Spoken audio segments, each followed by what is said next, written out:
'Di ba dati Yuse Claire Castro, nanggagalaiti ka at nanggigigil ka sa mga epalitiko, sa mga politikong epal na gumagamit ng tupad, kagaya ni Rapi Tulfo. Yung mga politiko na gumagamit ng AIX, MAIX, tupad, ano ba yun, yung mga ayu-ayuda, 'di ba? Ano pa yung isang may ano pa, yung controversial, 5,000. Ano ba yun? Nakalimutan ko na tuloy. Tapos akap, oo, akap pala. Tapos hindi mo yata alam talaga ang nangyayari sa gobyerno o maang-maangan ka lang para maipagtanggol mo itong mga politikong kaalyado mo na kung eto usapang MAIP, hindi na naman niya alam kung ano ang nangyayari. Oh, si ano, yung dating binabasag-basag mo si Erwin Tulfo, tsaka si Marcos ang babasag sa trip mo. Oh, pakinggan natin 'to. Kani-kanina lang 'to, ha. Hmm. Hi, Yusek. Magandang hapon po. Yusek, ano po ang posisyon ng Malacanang tungkol dito sa medical assistance for indigents and financially incapacitated patients or MyFIP? Kasi may mga grupo and personalities including Shelo Magno and Cardinal David na kino-question itong pagtaas pa ng pondo na nakalaan para dito sa MyFIP because for them, it's like a violation of human dignity dahil parang binibigyan pa ng utang na loob from the politicians. Oh, ang tanong, ha, 'di ba alam naman natin kung saan nanggagaling yang maif-if na yan. Guarantee letter. Lalapit-lapit sa mga politiko para makakuha ng guarantee letter. O, 'di ba? Alam nating lahat yan. Si Yusek lang ang hindi alam. Ano pong posisyon ng Malacanang? Ang plano po kasi dito ng DOH ay maiangat at maitaas po ang budget ng MyPIF dahil po ito ay para mas matugunan po yung zero balance billing sa LGUs. May mga ospital po dito na hindi po kaugnay ng DOH hospitals at nais pong palawakin pa ang serbisyo sa ating mga mamamayan sa pamamagitan po ng pagbibigay din po ng zero balance billing sa LGU hospitals. So, aasahan namin dahil tumaas nga, Yusek Claire Castro, sisingilin ka namin dito, ha. Doon daw sa mga LGU, kasi alam naman natin na yung zero billing ay mga DOH accredited hospitals lang. So may mga LGU hospitals din ng mga yan na hindi covered doon.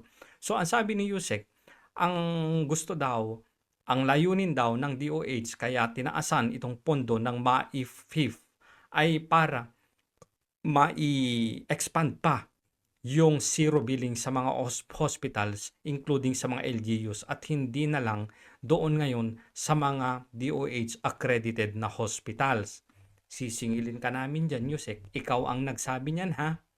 Pag meron mga LGU na hindi magsisiro billing, ang taas grabe. Sumisirit Sabi nga nung iba, bagong pork barrel kasama ng farm to market road yan. Tuloy. Hindi po ito idadaan sa mga politiko. Ito po ay manggagaling din po sa DOH. Hindi daw manggagaling sa mga politiko. Tama nga naman. Yung DOH ay yung MAIF na yan, programa ng DOH. Pero anong sabi niya? Hindi daw ito dadaan sa mga politiko. Ang tanong kanina, 'di ba? Ang sasabi niya, nanggagaling pa yan sa mga guarantee letters. Pakinggan natin si Erwin Tulfo. Lagi mong binabasag to noon, 'di ba? O sige, pakinggan natin. Dito muna tayo. Play. Konting mga disagreements tungkol doon sa may mga ilan na sa Senate na sobrang taas daw ng MAIP, sobrang taas daw ng FMR. 'Di ba? Sobrang taas. Yung may maraming umaangal talaga na bakit ang taas-taas sobra. Grabe. In-explain naman yung MAIP, hindi naman wala namang cash equivalent yun. Walang cash equivalent ang MAIF. Saan kukunin? Paano kami makakapag-avail ng MAIF? Sige nga. Gaya ng ibang ayuda, di ba? Directly yun, general guarantee letter lang. Ano daw? Guarantee letter. Member to ng BICAM, ha? Sabi ni Yuse Claire Castro, hindi naman daw dadaan sa mga politiko. Sabi naman ni Erwin Tulfo, idadaan daw sa guarantee letter.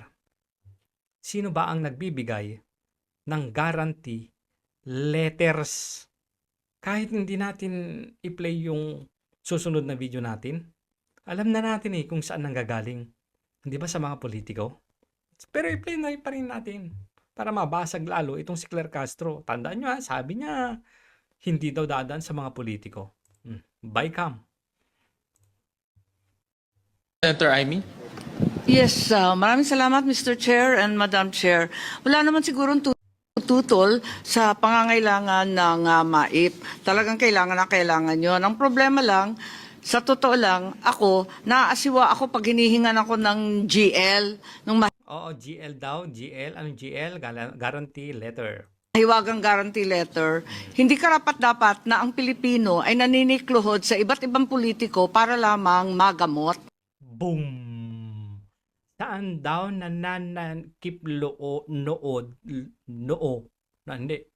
luhod yung mga Pilipino, Yusek, para makakuha ng guarantee letter? Saan daw? Saan daw? Saan daw? Sa mga politiko daw. Ano sinasabi mo ngayon sa presscon mo na hindi naman dadaan ito sa mga politiko? Grabe. Panluloko mo sa mga Pilipino. Dalawa na yan nagsabi member ng BICAM Ang sabi ni Erwin Tulfo, wala namang wala namang kasing monetary equivalent yan, hindi naman pera na ibibigay yan, kagaya ng ibang mga ayuda, gaya ng AKAP, TUPAD, di ba? Mga cash assistance yun. Itong MAIF, wala daw. Guarantee letter daw, sabi ni Senator Erwin Tulfo. Sabi ni Senator Amy Marcos,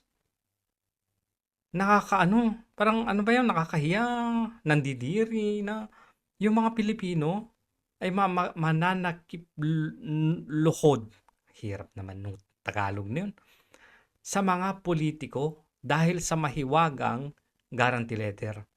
Ibig sabihin, saan manggagaling ang guarantee letter? Sa mga politiko. Sinungaling ka. Ang tingin ko, kung bibigyan yung iba't ibang mga ospital, hindi ba maaari na physician's priority na ang gawin? Correct. Erekta nyo na. Bakit?